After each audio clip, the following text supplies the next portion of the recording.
and welcome to News Around the Globe on High Impact Television. First, the top stories.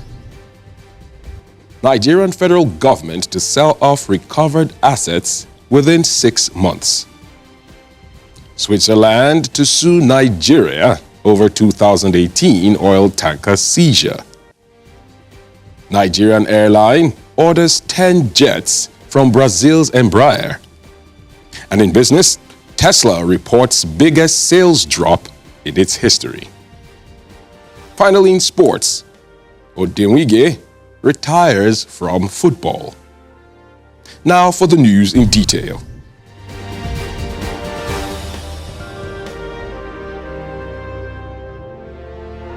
The Nigerian federal government is set to sell off all assets recovered in the course of the anti-corruption war within the next 6 months. The Minister of Budget and National Planning has said this. The implication of this is that many Nigerians, especially in the ruling class whose assets have been seized by the government, are likely to lose them. Udo Udoma made the disclosure before the Joint Committees on Finance, Appropriation, Planning and Economic Development of the House of Representatives during a budget defense. He stated that President Muhammadu Buhari has directed the Ministry of Finance, led by Zainab Ahmed, to execute the exercise. Africa's richest man and president of the Dangote Group, Aliko Dangote, on Wednesday has expressed concerns about the high rate of poverty in the north of Nigeria, saying northern governors should wake up to address the problem. Dangote stated this when he delivered a keynote address at the 4th edition of the Kaduna Economic and Investment Summit. He also noted that 60% of northerners lived in extreme poverty, saying it was unacceptable for people with vast arable land for agriculture to live in poverty.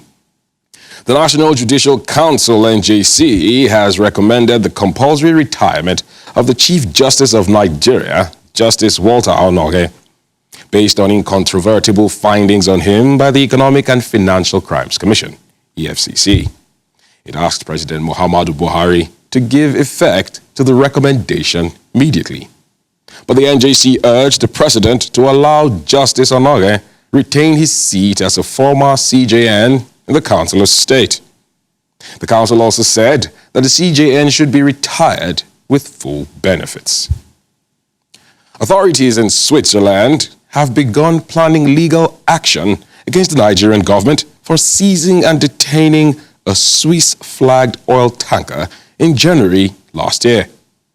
According to reports, San Padre Pio and 4 of its original 16 crew members, all of whom are Ukrainian nationals, had since remained under Nigerian government custody in the Bay of Biafra for alleged diesel smuggling and illegal entry into Nigerian territorial waters.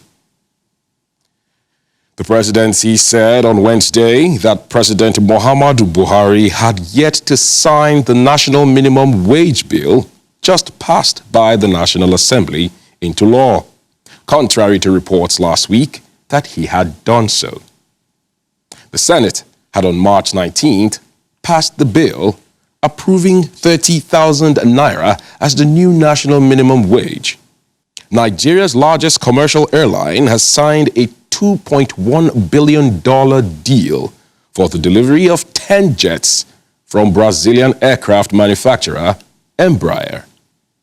The company said the order would be included in Embraer's 2019 second quarter backlog. Air Peace Chief Alan Onyema was quoted as saying the deal would make the airline the first E2 operator in Africa. According to him, we already have the ERJ-145S in our fleet, so we understand the high standards of Embraer products. The request by House Democrats for 6 years of Donald Trump's tax returns opens a serious new political, legal, constitutional, and personal front in the party's battle to use its new majority to check a defiant precedent. In its bid to solve one of the most tantalizing and enduring mysteries of Trump's 2016 campaign and his presidency, the historic move made officials by House Ways and Means Committee Chairman Richard Neal on Wednesday which said is all about certain to unleash a legal battle narrowing on Trump's most guarded secrets that could drag on for months or even years while shaping the terrain for the 2020 elections. In daily press conferences and on his Twitter biography, Ekrem Imamoglu of the opposition CHP party says he's the new mayor. Preliminary results from the election board shows he won the local election by some 25,000 votes. But across the city, the ruling AK party has put up victory posters with President Recep Tayyip Erdogan and candidate Binali Yildirim thanking Istanbul for the win. The government has challenged the Istanbul results and ordered recounts. Although it won most votes across Turkey, it lost the capital, Ankara, and Izmir. Air pollution will shorten the life expectancy of children by a year and 8 months on average, with kids in South Asian countries such as India and Pakistan most vulnerable, according to a new report.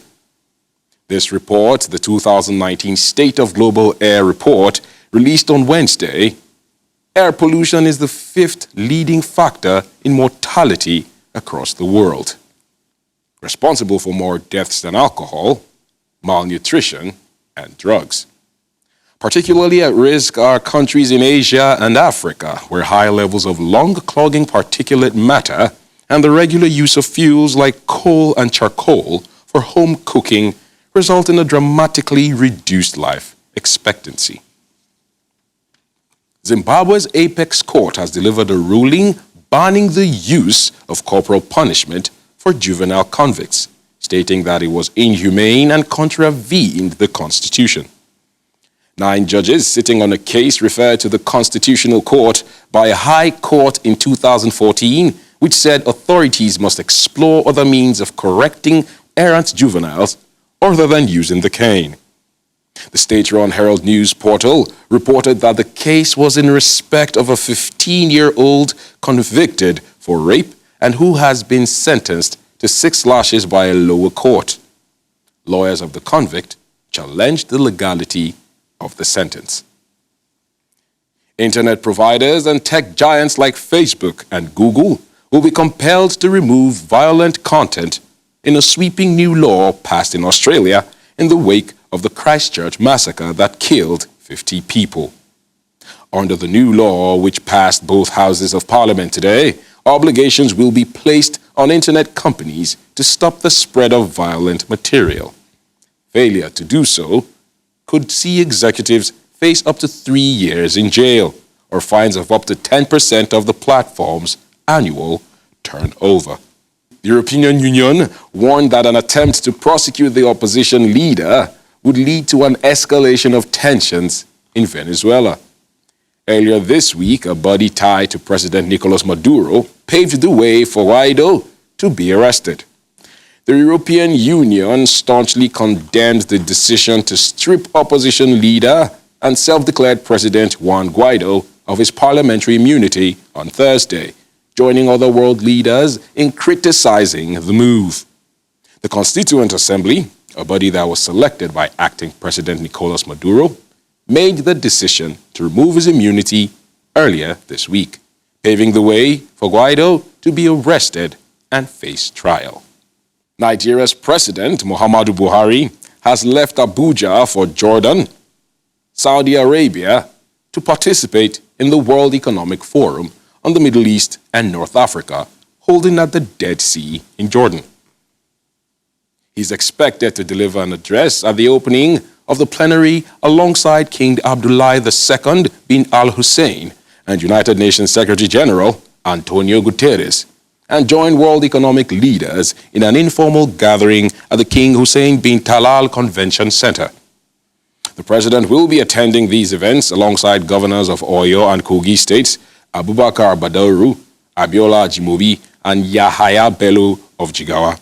Others include the Minister of Foreign Affairs, Geoffrey Onyema, the National Security Advisor, Major General Mohammed Babagana Monguno, and other top government officials. The Ethiopian Airlines plane that crashed last month nosedived several times before it hit the ground. A preliminary report has said. Pilots repeatedly followed procedures recommended by Boeing before the crash, according to the first official report into the disaster. Despite their efforts, pilots were not able to control the aircraft. Transport Minister Dagmar Witt-Moges said. Flight ET-302 crashed after takeoff from Addis Ababa, killing 157 people. Talks between Conservative and Labour teams are taking place for a second day as they try to end the Brexit deadlock. It follows discussions between Theresa May and Jeremy Corbyn on Wednesday, which were described as constructive. European Union chief negotiator Michel Barnier said he welcomed the cross-party dialogue, adding, "It's time for decisions."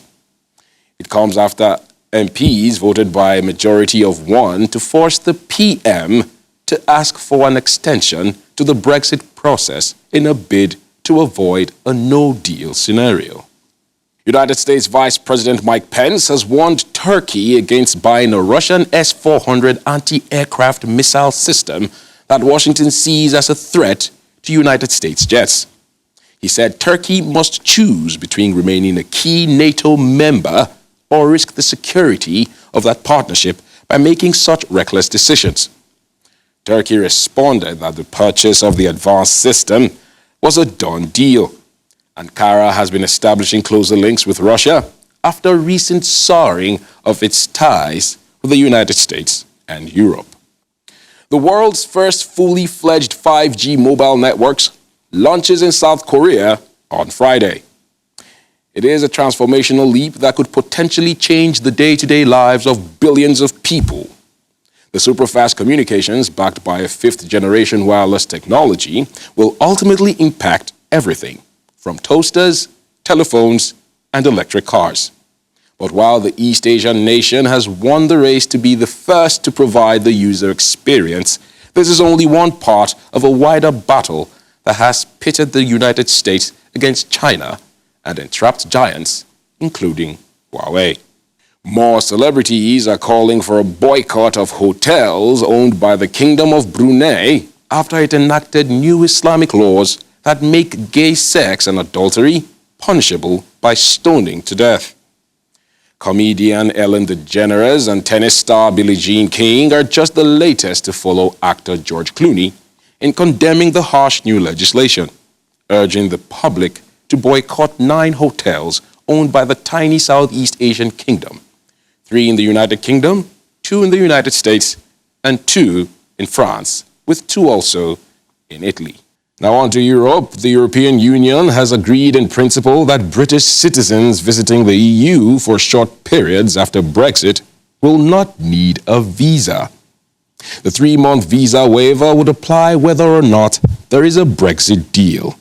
However, it will be conditional on the UK granting the same rights to European Union citizens in return. Still on Brexit, members of Parliament have voted by a majority of 1 to force the Prime Minister to ask for an extension to the Brexit process in a bid to avoid any no-deal scenario. Labour's Yvette Cooper led the move, which the Commons passed in 1 day. The bill is due to be considered by the Lords later and will need its approval to become law. But it is the EU which decides whether to grant an extension. Talks between Conservative and Labour teams to end the Brexit deadlock are set to continue. Tesla on Wednesday reports a massive drop in auto sales for last quarter. Though the company said it's confident it will still reach its annual sales goal.